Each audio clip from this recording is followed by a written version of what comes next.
Could I kindly ask you then to please turn to paragraph 33 of your witness statement? My apologies, page 33 of your witness statement. The respective heading there is General Sibiya. I am there. Thank you, witness C.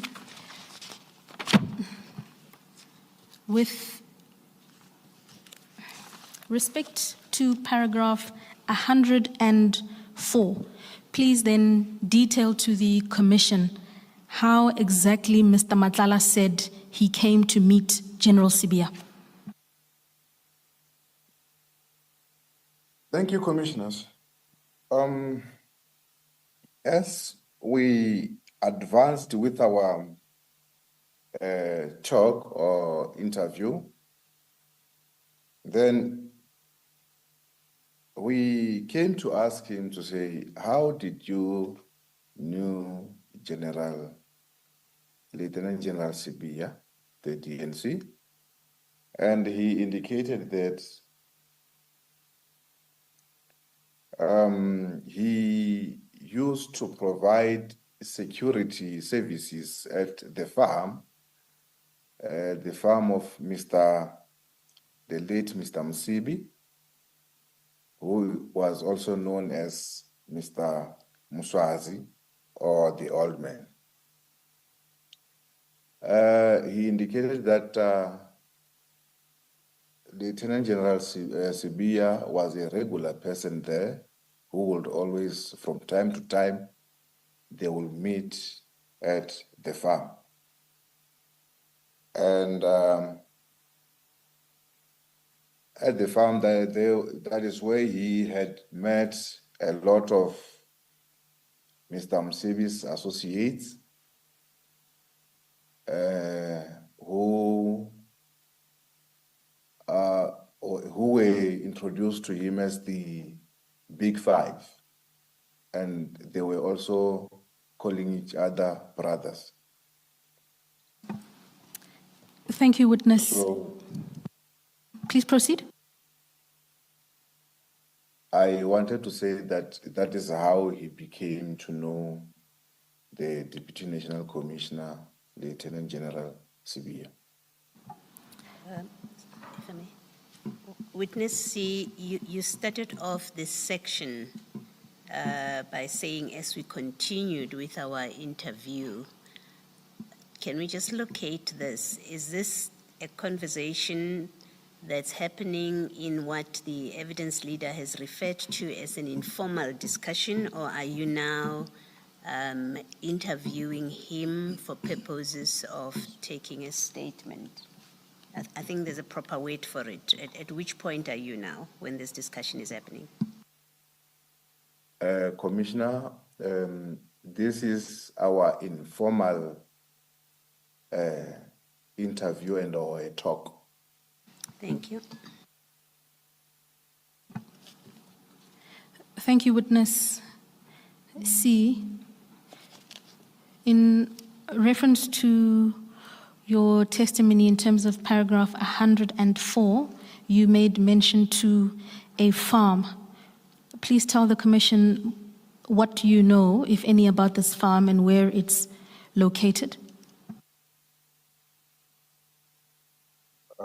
Thank you, commissioners. The farm is located just after Hammanskraal at a game reserve. And this farm, please proceed, witness C. And this farm is known to be the most secured farm that only those who are or who were close to the late Mr. Msibi had access to the farm. Thank you. And the reference to the Big Five, please explain what you understand that to be a reference to. The Big Five, as we had already been in the investigations here in Gauteng, we have came to know that these are the people who are in control of the activities that are happening in the government, the SAPS, actually each and every government department that they have full control and oversight to. It's a criminal world that has more control into the government, as we understood. With reference to paragraph 105 and 106, please share further what else Mr. Matlala disclosed about his relationship with General Sibiya. Thank you, Commissioners. Mr. Matlala indicated that after the passing of Mr. Msebi, Lieutenant General Sibiya approached him and said to him,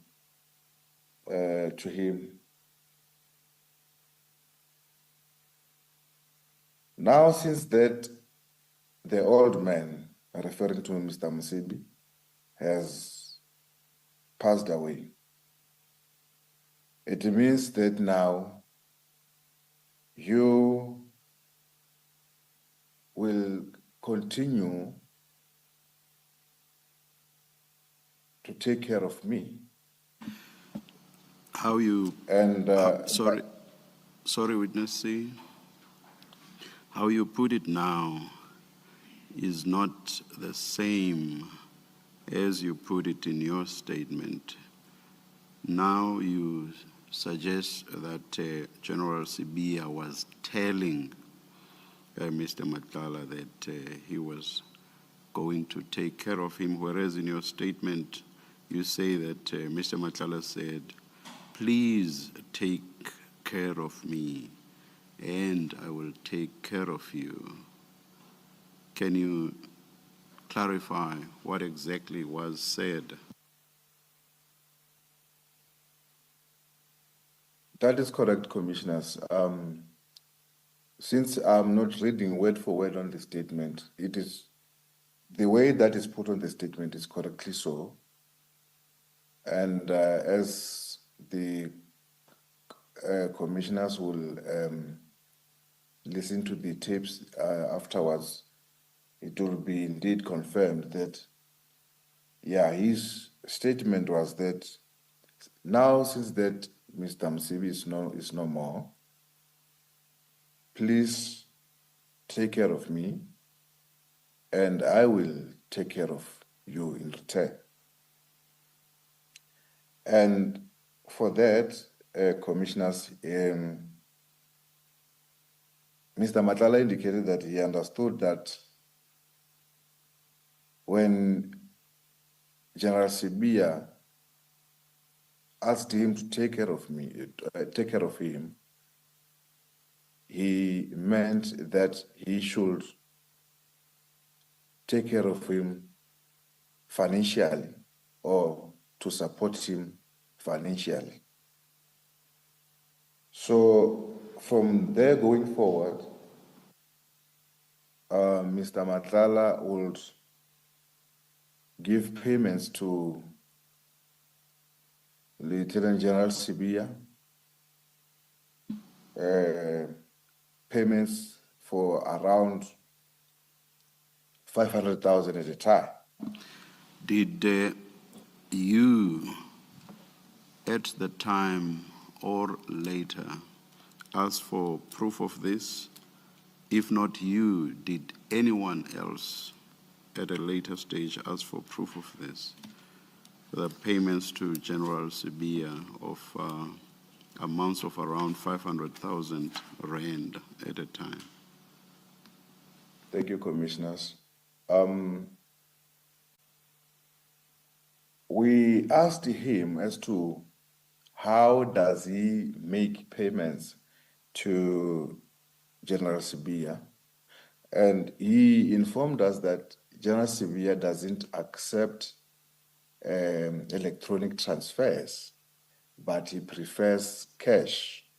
So therefore, there wouldn't be a proof of payment to him.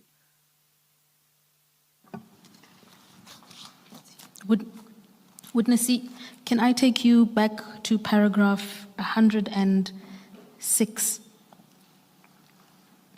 where your statement reads, "Please take care of me and I will take care of you."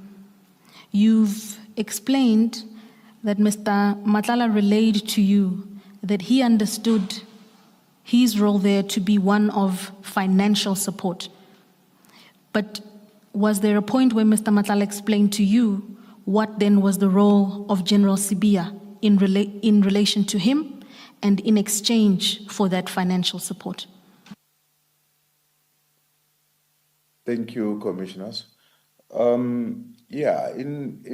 The favors or the taking care of Mr. Matlala by General Sibiya, as he had indicated, Mr. Matlala indicated that General Sibiya and General Sinuna assisted him in getting in securing there is a point where he also indicated that he had a problem with utilizing the sick bay or the clinic at the police college that he was supposed to have been using. And General Sibiya was the one whom he went to the office to have that matter sorted out. I'm sorry, using the what at the college? There's a clinic there at the police college. We normally call it sick bay.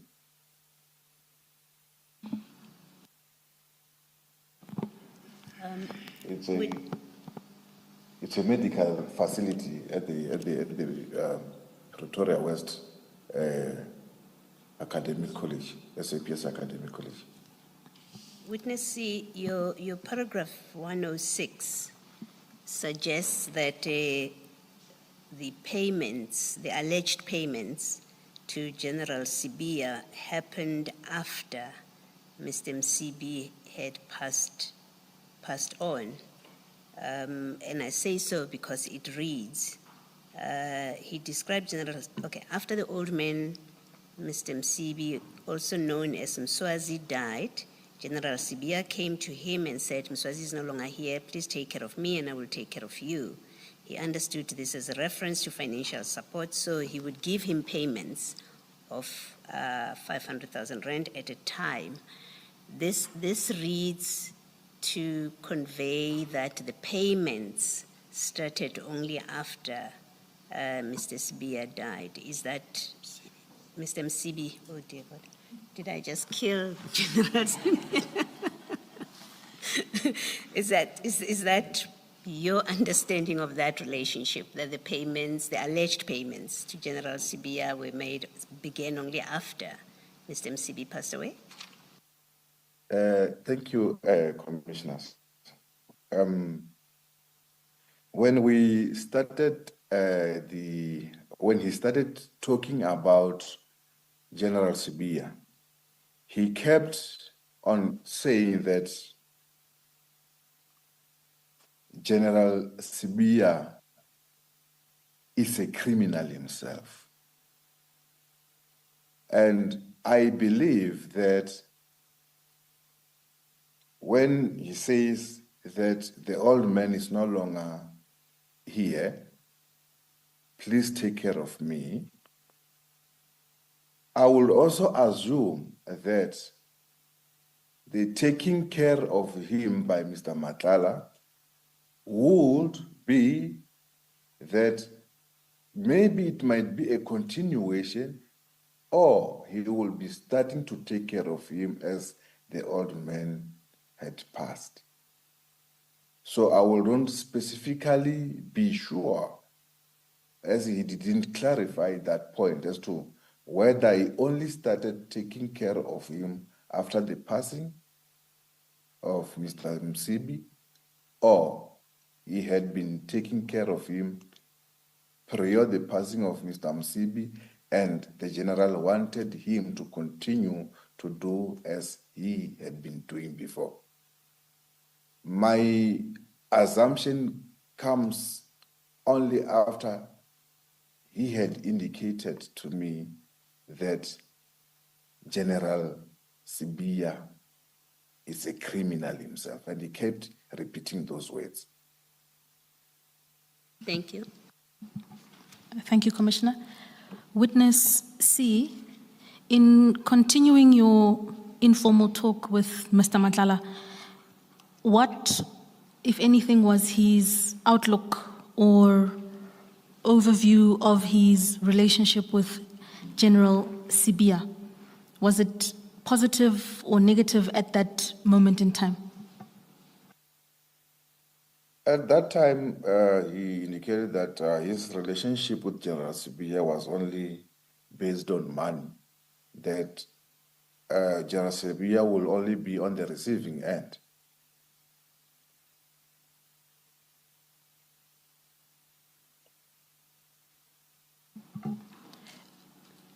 Chairperson, I noticed that we've just gone over 11 before I'm accused of depriving you of tea. Let's continue until 11:15 and adjourn at that point. Thank you.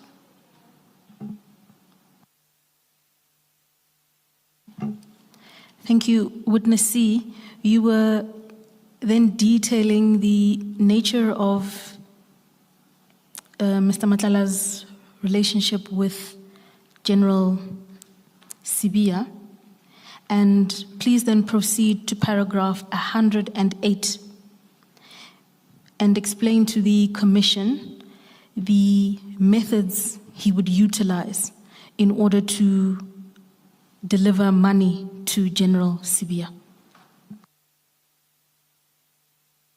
Thank you, Commissioners. With his own mouth, Mr. Matlala indicated that he would go to General Sibiya's house, and here he didn't specify which house, and whereby he will do the drop-off for the money, and that there's another house, a townhouse at a gated community in Center, where also he would go there, and he would, as directed by the general, he will drop off the money. Further to this, he gave a bit of a more detail to say that when you access this gated community or this estate, then there will be a circle. General Sibiya will come from one of the houses and stand by the circle.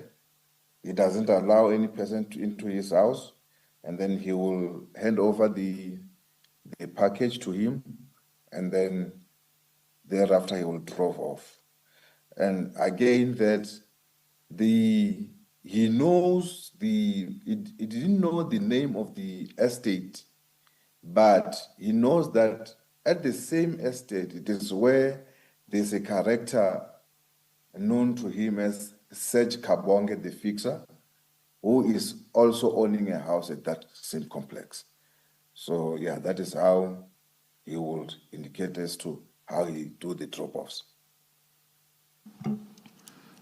Witness C, just for clarity's sake, I missed it. Please identify the individual who he says resides in the complex. It's a person named Cikizwa. It's a Congolese national. Some people, they call him the blesser, and some people, they call him the fixer. Thank you, Witness C. And Please spell the name for the record. It's SERGE,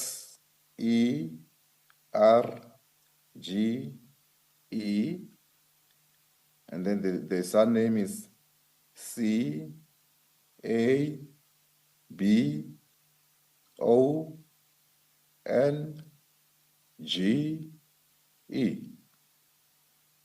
Thank you. Witness C, in addition to money dropped off at a townhouse in Sandton, please explain to the Commission with reference to paragraph 109 how else funds were advanced by Mr. Matlala to General Sibiya.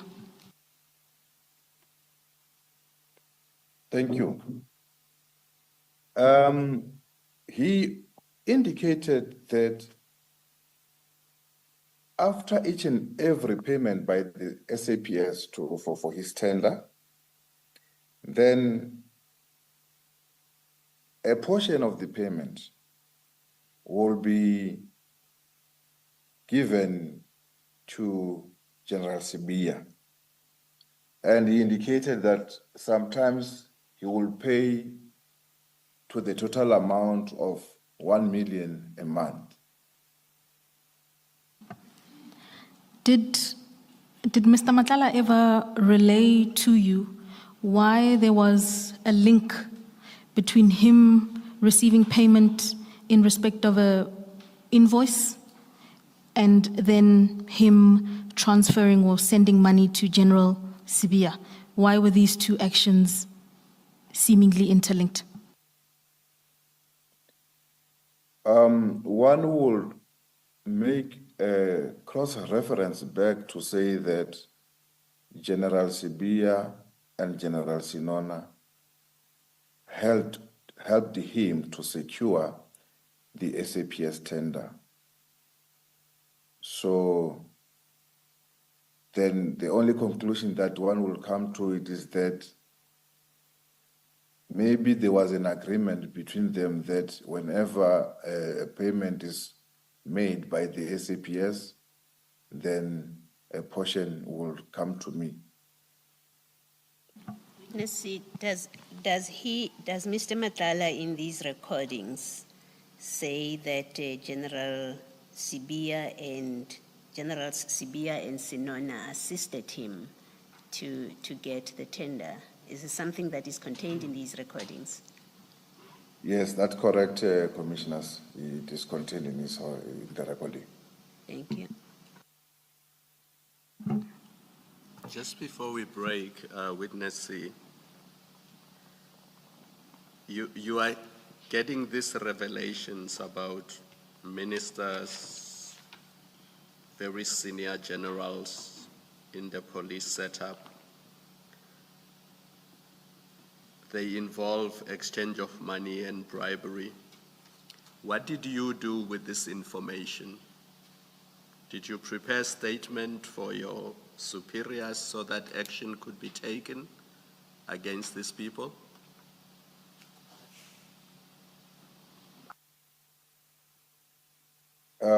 Thank you, Commissioners. As a junior official, when this involves the senior management of the SAPS, I sent a report to the senior managers of the SAPS so that I will be guided as to what steps should I take further. And when the July 6 happened, we were still investigating the authenticity and or the aversions by Mr. Matlala. Am I understanding you correctly that the report that you gave to your superiors directly or indirectly led to the media briefing on July 6th? I am not specifically saying that it led to the July 6. I am saying that by the time July 6 happened, the media briefing on July 6 happened, we were investigating the aversions by Mr. Matlala. Yeah. You say in instances like these, you prepare a report for your superiors. Did you prepare one in respect of these revelations? Did you prepare a report in respect of these revelations? A report for your or to your superiors? Please answer Yes. the question. Please. Oh, thank you. Thank you. Sorry, Commissioner, to interject you. No, I just wanted to say, please give a direct answer because Oh, yes. Commissioner Kumalo asked a similar question and I'm not sure what your answer was. So that's why I'm saying, please give a direct answer. I think you already have, which is a yes. Thank you very much, Witness C. Thank you, Commissioner, yes. Witness C, please then proceed to explain the contents of paragraphs 112. Thank you. In January 2025, Mr. Matlala indicated that General Sibiya informed him that he is buying a plot in Midrand. And the plot was to be registered under the names of his wife, and they are intending to convert that plot into a bread and breakfast. And for that, Mr. Matlala has indicated that he had given General Sibiya an amount of 2 million rands towards the purchasing and the for the B&B. And he had also indicated that these 2 million rands, he had personally gave it to General Sibiya at the house in Sandton, as he was directed by the general himself. This is the same house that I have indicated earlier on in my evidence that this is where a character known as Serge Kabonge also owns or resides at the same estate. Witness C, please proceed through to finalize paragraph 112 and explain to the commissioners the manner in which the money discussed therein was handed over or dropped off to General Sibiya. Thank you.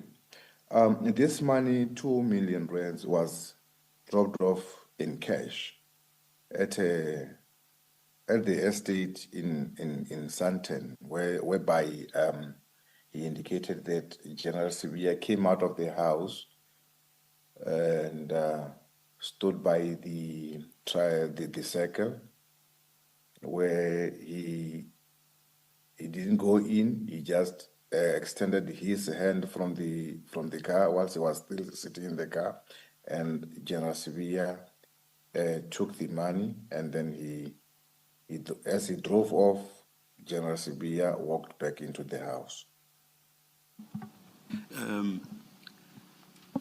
In the olden days, I would be asking about whether there is a paper trail. Of course, you've indicated that General Sibiya allegedly insisted on cash payments, so there would probably be no paper trail pointing to him, but there would be paper trail at least showing withdrawals that are either of the exact same amounts or amounts in that region. So these days, everything is electronic, but it would still work the same way. Were you able to establish, or was someone else able to establish, if indeed there was a trail tending to match or show a link with the alleged payments to General Sibiya?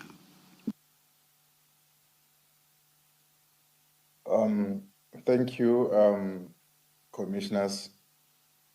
At the moment, at the time of deposing this affidavit, commissioners, we were still in analyzing the bank statements of Mr. Matlala. Mr. Matlala has a lot of bank accounts, commissioners, and the activities in those accounts are a lot. So the analysis thereof hasn't been concluded. Thank you. Witness C, my question related but slightly different. This estate in Senton where General Sibiya allegedly resides, have you been able to obtain CCTV footage showing Mr. Matlala going in and out of the estate around the same period that you mentioned in paragraph 112 of the statement? Commissioners, that part, since I am not fully into that investigations, I wouldn't be able to state as to whether the CCTV footage thereof had been viewed or secured or not. Because I'm thinking if Mr. Matlala did go to that estate and did deliver a bag, we won't know obviously what's inside the bag. There may well be CCTV footage that shows him entering and leaving, but also dropping off a bag or something similar to a bag. Would that not be so? Yeah, if the area is CCTV covered, indeed, such evidence will be available. Thank you. Thank you, Commissioner. Witness C, is it your evidence that the allegations made by Mr. Matlala are the subject of an SAPS investigation? Is that correct? That is very correct, commissioners. And I would also like to state that on this interview, commissioners, our main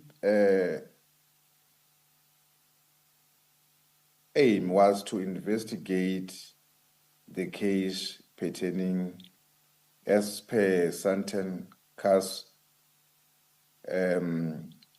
436 of 10/2023. But now, one couldn't put a cover on the ear and not pay attention to what Mr. Matlala was saying to us, commissioners. So whatever that he had said, commissioners, is it's a matter of investigation, an ongoing investigation in the SAPS. thank you, Witness C. To make sure that your response is properly understood, are you saying that the primary purpose of engaging Mr. Matlala upon his arrest was to obtain information concerning the sentencing for which he had just been arrested, and therefore that the additional disclosures that he made were supplementary or secondary to your primary purpose for engaging him? I will state it in this way, commissioners. Matlala was arrested as per Santon case 436 of 10/2023, which is an attempted murder case. Now, our reason for taking him to the to Boksburg police station was to detain him for that case. But he indicated that he wanted to talk. And yes, indeed, we gave him an ear so that he will talk and we will listen to what he was talking. And also the interests, another interest that I had on my side, commissioners, it was for me, I was hoping actually that he would tell me where Jerry Bushokha was, since Jerry Bushokha even today is still missing. But unfortunately on that part, he didn't tell. So as I said, we couldn't close our ears and avoid listening to those aversions that he was making. Thank you, Witness C. Please then proceed to discuss paragraph 113. Thank you. Of the other things that he indicated that General Sibiya benefited from him is that he had given General Sibiya a total of 20 impalas for his plot. And unfortunately, all of the 20 impalas died. The impalas didn't like General Sibiya, and then we just laughed about it. Thank you. For completion's sake, Witness C, the reference to impalas there, is that a reference to the antelope that lives in the wild? Yeah, that is correct, yes. Correct. And where you say in your statement he gave General Sibiya 20 impalas for his plot, that is a reference to a plot belonging to or occupied by General Sibiya. Is that so?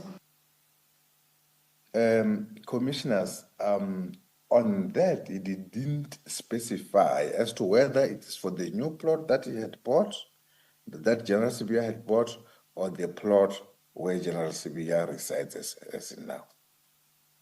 But that it was General Sibiya's plot. Is that your evidence?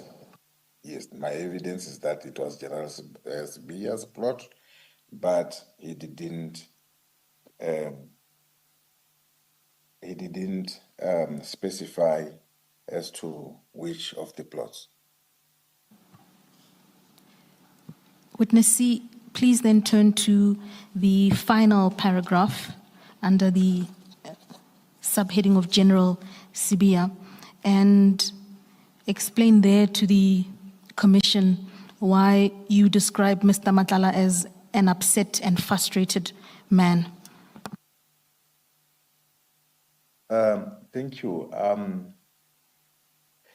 Mr. Matlala expressed a lot of frustrations against General Sibiya, to say that after the raid at December 6, he was promised that the actions by the SAPS will be actually anything by the us to him will be diffused. So now when we went again to his workplace, company offices on the 18th of December 2024 and the 19th of December 2024, then he became more frustrated to say that despite the fact that Lieutenant General Sibiya is the Deputy National Commissioner and he has promised him that the police won't be coming again to his either his house and or his business addresses.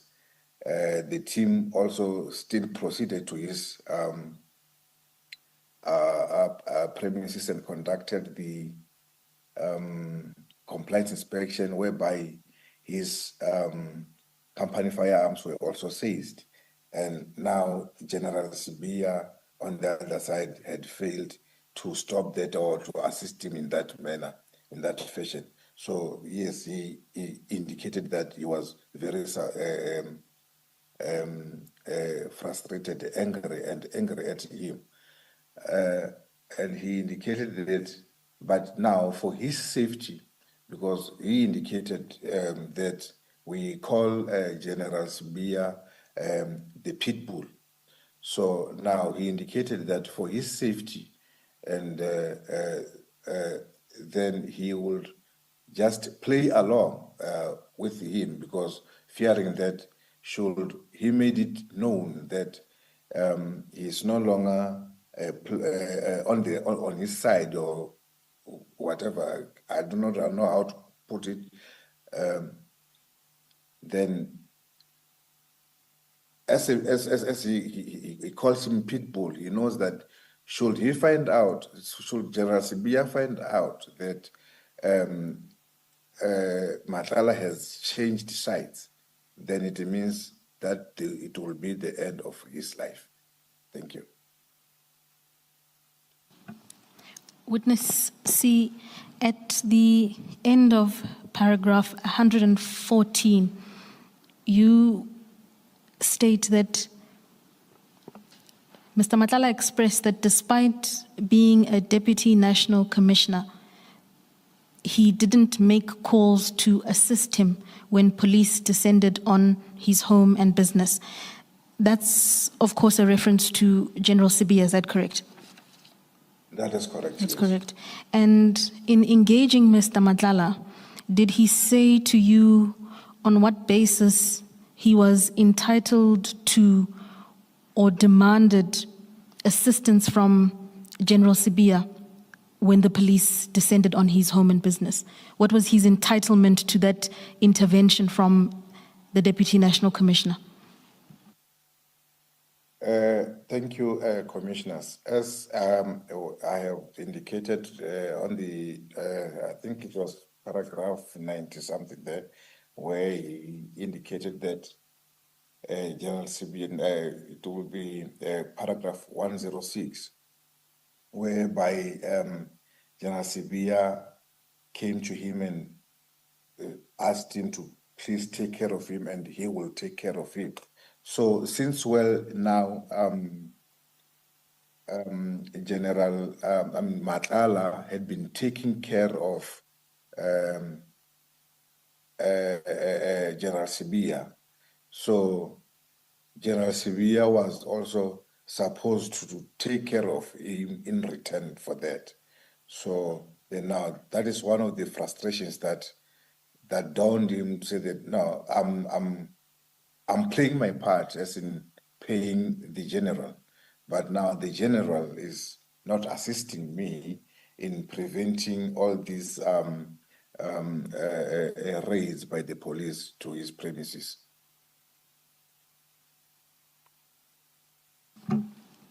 Witness C, our next subheading is titled General Feroz Khan.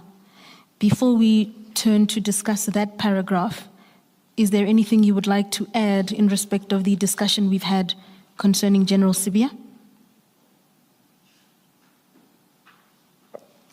Commissioners, I think for now on that part I have said a mouthful. We can proceed to the next item.